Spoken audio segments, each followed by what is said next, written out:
अस्सलाम वालेकुम dear students. आज हम अपनी केमिस्ट्री की सेकेंड ईयर बुक के चैप्टर नंबर 8 के क्वेश्चन नंबर 4 करेंगे। उसमें हमें क्या करना है, अपने कंपाउंड्स के स्ट्रक्चरल फार्मूलाज लिखने हैं। पहला कंपाउंड बहुत इजी था तो मैंने उसको थोड़ा लिख दिया कि हमारे पास पार्ट 1 है इसका 2 मिथाइल प्रोपेन। प्रोपेन हमने सबसे पहले अपना पेरेंट नेम देखना होता है, ठीक है। प्रोपेन हमारा पेरेंट नेम है, हमें पता है प्रोपेन में 3 कार्बन्स होते हैं, तो ये मैंने इसका 3 कार्बन्स लगा दिए, ठीक है। उसके बाद हमने सेकेंड काम क्या करना होता है, इसकी नंबरिंग करनी होती है। आइदर साइड से नंबरिंग कर लें, कोई फ़र्क नहीं पड़ेगा, अभी इसको छोड़ते हैं, ठीक है। उसके बाद हमें पता है हमारे पोजीशन नंबर 2 पे मिथाइल ग्रुप अटैच है। मीथेन क्या होता है, CH4। इसमें से एक हाइड्रोजन रिमूव कर देंगे, जब भी अल्केन में से एक हाइड्रोजन रिमूव कर देंगे तो वो अल्काइल बन जाता है। तो आप मीथेन में से एक हाइड्रोजन रिमूव कर देंगे तो वो मिथाइल बन जाएगा। वो मिथाइल हमें कहाँ प्लेस करना है, इस कार्बन नंबर 2 पे प्लेस करना है। और उसके बाद हमें अपने बाकी कार्बन्स को की वैलेंसी सेटिस्फाई कर देनी है। हमें पता है कार्बन की वैलेंसी 4 होती है, तो मैं इसको अब इसके पास एक बॉन्ड बना हुआ है, तो इसे कितने और बॉन्ड्स की, कितने हाइड्रोजन्स की ज़रूरत होगी वैलेंसी पूरी करने के लिए, 3 की। तो इसके अगर मैं 3 हाइड्रोजन्स लगा दूँगी, इसके पास ऑलरेडी 3 बॉन्ड्स बने हैं, तो इसको एक हाइड्रोजन की ज़रूरत है और इसको भी लाइकवाइज 3 हाइड्रोजन्स की ज़रूरत होगी, ठीक है। या तो आप इसको इस तरह भी लिख सकते हैं या इसको कंबाइन करके CH3 CH3 CH3 भी लिख सकते हैं, ठीक है। उसके बाद दूसरा हमारे पास क्या आ जाता है,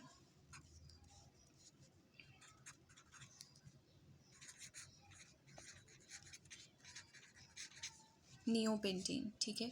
पेंटेन हमें पता है कि पेंटेन में 5 कार्बन्स होते हैं। अब मैं इसको इस फॉर्म में नहीं लिख सकती, क्यों नहीं लिख सकती, क्योंकि इसके पास एक प्रीफिक्स नियो मौजूद है, ठीक है। नियो का क्या मतलब होता है कि हमारा जो सेकंड लास्ट कार्बन होता है उसके पास 2 मिथाइल के सब्स्टिट्यूएंट्स लगे होंगे, मतलब एक कॉन्टीन्यूस चेंज आ रही है। लेकिन जो कार्बन नंबर 2 होगा उसके पास क्या होंगे, 2 मिथाइल के सब्स्टिट्यूएंट्स लगे होंगे। अब वो किस तरह हो सकते हैं कि मैं अपने ये वाला कार्बन इधर ले आऊँ, ये वाला कार्बन इधर लिख दूँ, ठीक है। तो ये किस तरह बन जाएगा, ये 3 कॉन्टीन्यूस में कर दें, और क्योंकि इसको अपने पोजीशन नंबर 2 पे 2 कार्बन्स की ज़रूरत है, 2 मिथाइल सब्स्टिट्यूएंट्स की ज़रूरत है नियो बनने के लिए, तो वो एक मिथाइल सब्स्टिट्यूएंट ये वाला लिख दूँगी, एक मिथाइल सब्स्टिट्यूएंट ये वाला लिख दूँगी। तो ये क्या बन जाएगा, CH3 आगे, और बाकी इसकी वैलेंसी पूरी कर दो तो ये भी CH3 होगा हमारे पास, ये भी CH3 होगा। तो मेरे पास क्या बन गया, नियोपेंटेन बन गया, जिसके सेकंड लास्ट कार्बन के पास 2 मिथाइल सब्स्टिट्यूएंट हो गए, ठीक है। ये नियोपेंटेन हो गया। देन 3 है, 3 क्या है, 3 इथाइल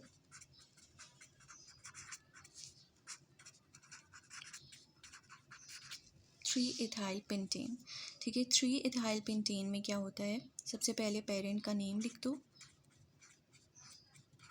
पेंटेन। अब इसको जिस मर्ज़ी साइड से नंबरिंग दे दो, मैंने राइट साइड से दी, और इसकी 3 पोजीशन पे इथाइल ग्रुप लगा दो। मैंने क्या ऊपर कहा था, इथेन हमारे पास क्या होता है, CH3 ये इथेन होता है। अगर मैं इसमें से एक हाइड्रोजन रिमूव कर दूंगी, ये CH2 बन जाएगा, तो फिर मैं इसे क्या कहूँगी, फिर मैं इसे इथाइल कहूँगी, ये C2H6 है, ठीक है। फिर मैं इसे क्या कहूँगी, इथाइल कहूँगी। अब ये अपने CH3 पोजीशन पे, ये CH3 वाली साइड से अटैच नहीं हो सकता कि मैं CH3 इधर लगा दूँ और फिर CH2 लिख दूँ। ऐसा क्यों नहीं होगा, क्योंकि अगर CH3 इधर अटैच हो जाएगा तो इस कार्बन के कितने बॉन्ड्स हो जाएंगे, 3, 4 एंड 5, और कार्बन के कितने बॉन्ड्स बन सकते हैं, 4 बॉन्ड्स बन सकते हैं। तो इसलिए मैं अपनी CH2 को इधर लगाऊंगी ताकि इस CH2 बेचारे की भी वैलेंसी सेटिस्फाई हो जाए। अब इसके कितने बॉन्ड्स बन गए, 2, 3 एंड 4, ठीक है। बाकी इसकी वैलेंसी पूरी कर दो, CH3, इसके पास CH2 आ जाएगा, इसके पास एक हाइड्रोजन बस आएगा, ये CH2 बन जाएगा, और ये CH3 वैलेंसी सेटिस्फाई करने के लिए। नेक्स्ट हमारे पास है 4 इथाइल 3,4 डायमिथाइल हेप्टेन, ठीक है। सबसे पहले हेप्टेन को देखो, मतलब इसमें कितने आएंगे, 7 कार्बन्स आएंगे। अब इन 7 कार्बन्स की जहाँ मर्ज़ी से नंबरिंग कर दो। I am doing from the right side से की। अब इसमें 4 इथाइल मतलब पोजीशन 4 पे पहले क्या आएगा, CH2 देन CH3। ठीक है, अब अगर बहुत एडवांस फॉर्म में चलेगा तो C2H5 पे लिख सकते हो। ठीक है, मैं भी इसलिए बता रही हूँ कि अगर आपको खोल खोल के लिखने को कहा जाए तो आप कैसे लिखेंगे। देन हमारे पास 3,4 डाईमिथाइल है, ये भी हो गया, ये पार्ट भी हो गया। 3,4 डाईमिथाइल को आप कैसे करेंगे, ऐसा नहीं करना कि कार्बन 3 पे भी 2 मिथाइल लगा दो, 4 पे भी लगा दो।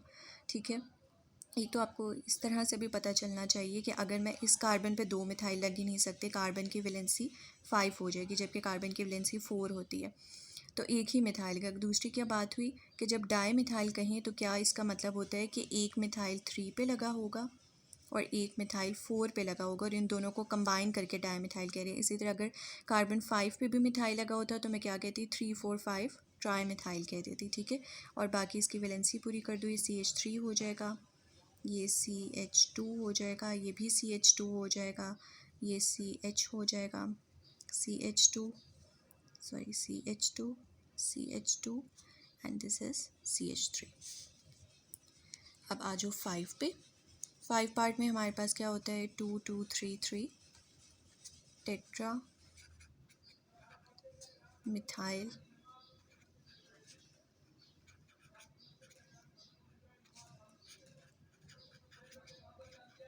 पेंटीन। ठीक है, सबसे पहले हमने पेरेंट नेम देखना होता है पेंटीन, तो इसमें 5 कार्बन्स आ जाएंगे। ठीक है, अब इसमें टेट्रा किस किस पोजीशन पे लगा हुआ है, 2, 2, 3 2, 2, 3 एंड यहाँ पे 4 है। ठीक है, मतलब कार्बन नंबर 2 पे 2 मरतबा मिथाइल लगा है। मैं इसको इसी साइड से नंबरिंग करती हूँ।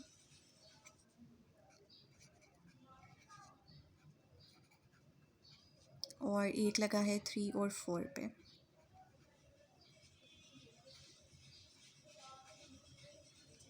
और बाकी क्या कर दो, इसकी वैलेंसी पूरी कर दो।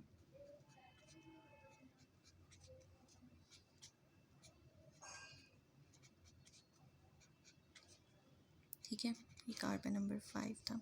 ये हमारा हो गया 2, 2, 3, 4 टेट्रामिथाइल पेंटीन। देन है हमारा part number 6।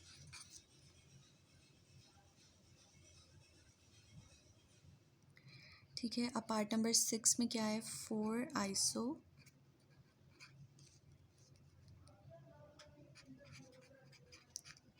Propyl heptane heptane है ये। ठीक है, 4 आइसो प्रोपाइल हेप्टेन। अब इसके लिए हमें क्या करना है, सबसे पहले आपको 7 कार्बन्स लिखने हैं। ठीक है, 7 कार्बन्स लिखने के बाद हमें अपने 4 पोजीशन पे आइसोप्रोपाइल लगाना है। ठीक है, 4th पोजीशन पे आइसोप्रोपाइल लगाना है। आइसोप्रोपाइल हम क्या करेंगे, प्रोपाइल हमें पता है क्या होगा आपके ख्याल में कि ये हम इसमें से भी लास्ट हाइड्रोजन रिमूव करने वाले हैं, लेकिन वो हाइड्रोजन जो है वो अब लास्ट से रिमूव नहीं होगा। आइसो का क्या मतलब होगा, नियो का क्या मतलब था कि हमारे जो सेकेंड लास्ट कार्बन था उसके साथ 2 मिथाइल सब्स्टिट्यूएंट्स अटैच थे। आइसो का क्या मतलब है कि अगर मेरे पास 3 हाइड्रोजन्स लगे हुए, 3 कार्बन्स हैं ना प्रोपेन के, तो उसमें से मेरे पास सेकेंड वाले के पास एक मिथाइल ग्रुप लगा होगा। सेकेंड लास्ट कार्बन के पास एक मिथाइल सब्स्टिट्यूएंट लगा होगा, मतलब मैं इसे सब्स्टिट्यूएंट के तौर पर यूज़ करूँगी। ठीक है, तो प्रोपाइल में मेरे पास क्या होगा,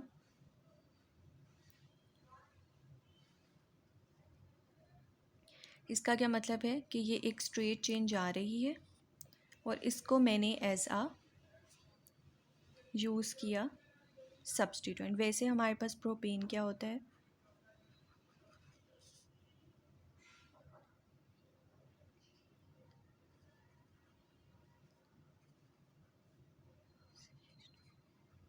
अब मैं यहाँ से हाइड्रोजन रिमूव नहीं कर सकती। क्यों नहीं कर सकती, क्योंकि आइसो का मतलब क्या है कि सेकेंड लास्ट कार्बन के साथ एक मिथाइल ग्रुप जो है वो एज आ सब्स्टिट्यूएंट लगा हुआ है। लाइकवाइज मैं इस साइड से भी नहीं कर सकती, उसका भी वही मतलब होगा कि मैंने क्या किया है, इसको आइसो नहीं रहने दिया। आइसो का मतलब क्या है कि आप हाइड्रोजन यहाँ से रिमूव कर दो चाहे, ठीक है, और इसको ऐसे बना दो, हाइड्रोजन यहाँ से रिमूव कर दो और इस मिथाइल को एज इट इज़ रहने दो। क्योंकि हम किसी भी साइड से कंसिडर करें, अगर मैं इसको कार्बन नंबर 1 कंसिडर करती हूँ, ये 2 है और ये 3 है, ठीक है, अब मैंने इससे छोड़ दिया, ठीक है। उनका क्या मतलब था कि हमारे सेकेंड लास्ट कार्बन जो है उसके साथ एक मिथाइल ग्रुप लगा होना चाहिए, ठीक है। तो अगर मैं इसको कार्बन 1 कह रही हूँ, ये मेरे सेकेंड लास्ट कार्बन के साथ एक ये पेरेंट आ गया और ये मेरे सेकेंड लास्ट कार्बन के साथ एक मिथाइल ग्रुप लगा हुआ है। अगर इस साइड से देखती हूँ, इसे 1 कहती हूँ, तो ये मेरे 2, 3 सेकेंड लास्ट कार्बन के साथ एक मिथाइल ग्रुप अटैच हुआ। तो मैं बताने का मकसद क्या है, मैं दोनों साइड से मिथाइल ग्रुप को नहीं छेड़ सकती, मुझे इसी में से हाइड्रोजन रिमूव करना पड़ेगा, ठीक है। तो मेरे पास आइसोप्रोपाइल क्या आ जाएगा, CH3 CH एंड CH3 और इसके पास एक की कमी है, ठीक है। तो बॉन्ड यहाँ से आके किसके साथ लगेगा, इसको ज़रूरत है ना एक बॉन्ड बनाने की, और यहाँ हम इसे कहाँ अटैच करने जा रहे हैं, 1 2 3 4th कार्बन पे इसको अटैच करने जा रहे हैं,